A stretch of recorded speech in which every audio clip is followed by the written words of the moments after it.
Ngayon mga paps, magbibigay naman ako ng idea or suggestion sa inyo kung paano nga ba kayo makakatipid sa gas.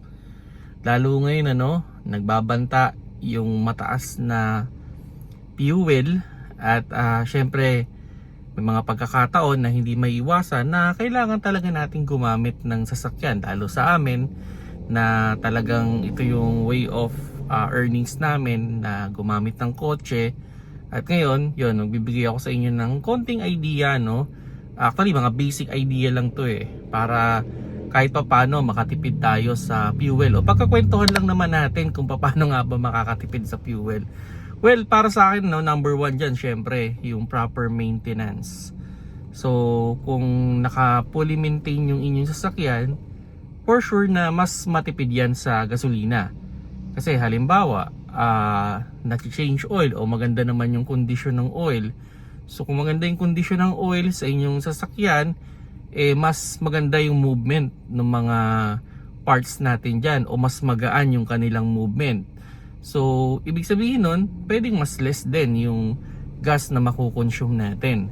So yun, change oil, no? Aside dun sa dapat pinapalitan din natin yung ating air filter kasi 'di ba? Kumbaga sa apoy, hindi magiging perfect yung apoy kung hindi maganda rin yung hangin na pumapasok.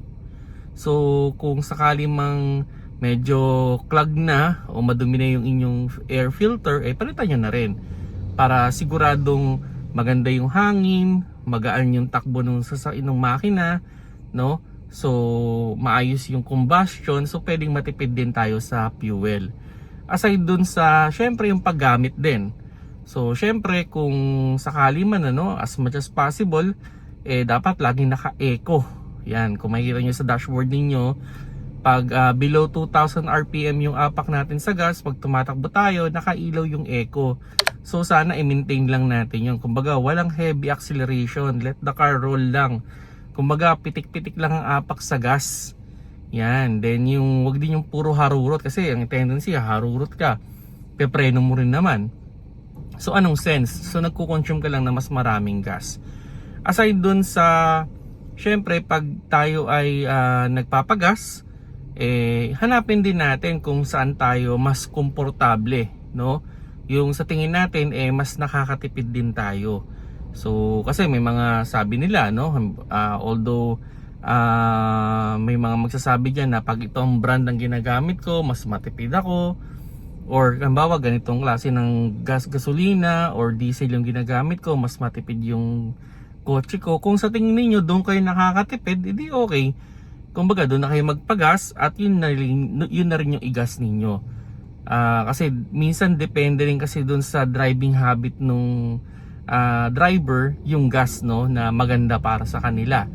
Ang isang suggestion ko dyan, hanapin nyo rin yung gas station na sa tingin ninyo okay sa inyo at mura. Yan, so halimbawa meron kayo nadaanan na sa tingin nyo okay naman kayo doon sa brand, okay naman kayo doon sa fuel na binebenta nila at mura, di na kayo, mapultang na agad kayo para at least hindi rin kayo pabalik-balik sa gas station. So kahit tumaas man yung presyo, kung naka full tank naman na kayo, di okay, wala rin kayong masyadong problema dyan, kumbaga magpagas kayo kung saan yung mura na komportable kayo. And yun, kung maaari, magbawas kayo ng karga sa inyong sasakyan. So kumbaga kung may mga gamit kayo dyang mabibigat, ibaba nyo na lang muna.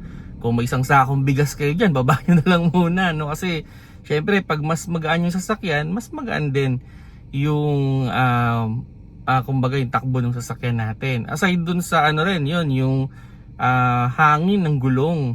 Yan. So medyo taas-taasan muna natin yung PSI, no? Or isundin natin yung standard na recommended, no, ng ating manufacturer. Kasi pag flat ang gulong, medyo mas nahihirapan siyang umikot kasi nga yung rolling resistance niya mas malaki. So kung i-standardize lang natin yung PSI, so mas magaan yung takbo ng ating sasakyan. So yan yung mga diskarte. Pero para sa akin talaga, pinaka ko talaga dyan is yun, proper use talaga. Yan. So kung sakali man na yung sasakyan is yung kumbaga takbong pogi lang lagi. Yan, takbong pogi lang lagi, no heavy acceleration, let the car rolls lang, no. Ako ganyan lang yung ginagawa ko Then ayun, parang kanina nagpa full tank ako kasi alam ko yung gas station na yun is mura. So pinultang ko na yung kotse ko para at least magtaas man ng, although yung isang full tank kasi pag sa amin, pag sa TNBS, no, ang isang full tank dito usually mga 1 to 2 days lang yan. So yun, commonly 2 days lang ang isang full tank. So kahit kargahan mo yan ng puno ngayon, kung itatakbo mo nang itatakbo yan, mga 2 araw lang natakbo yan, o sabihin natin siguro mga 24 hours to mga 36 hours na under yan.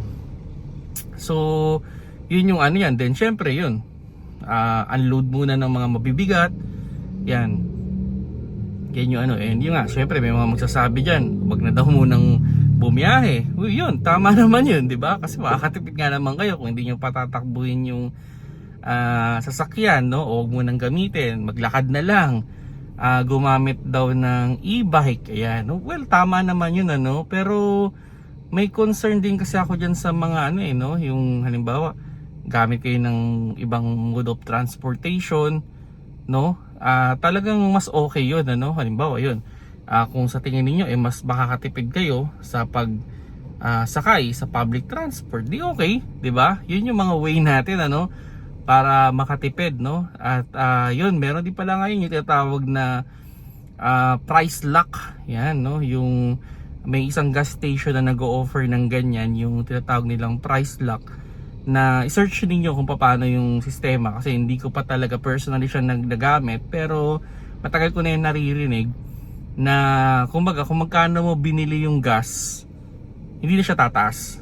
Kumbaga parang nagtabi ka ng halimbawa ng 20,000 pesos na gas na wala naman sa iyo, okay? Kumbaga nabili mo na kaagad na hindi na tataas yung presyo. So yun, i-explore nyo yun, lalo na sa mga heavy user, kasi ako medyo nagbabalak din ako mag-avail nung ano nila, nung kanilang services, na kasi nga tinitingnan ko baka tumaas talaga ng tuluyan yung gas. Mabuti na naka-price lock na. So unfortunately lang, ang issue lang is wala kasing malapit sa aming gas station nung brand na yun. So although madali namang hanapin, meron naman akong alam ng mga location, no, kung nasaan man siya.